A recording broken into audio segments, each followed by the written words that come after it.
This is a Discovery 4 protected with Starline Pro, so if a thief got the key, went to steal the vehicle, it's just not going to start up. The customer can choose from pairing their phone, having an optional Bluetooth tag, or popping in a code. So if we pop the battery in this tag, we can now start the car up, hear that disarm tone, and we can drive away. Obviously, there's times where the tag goes flat or we forget our phone. We've forgotten to change the battery, so we'll pop the battery out.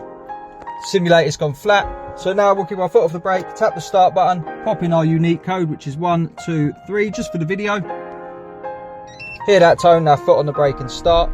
This is a Starline Pro on a Discovery 4. Choose from a push sequence, pairing a tag, pairing your phone.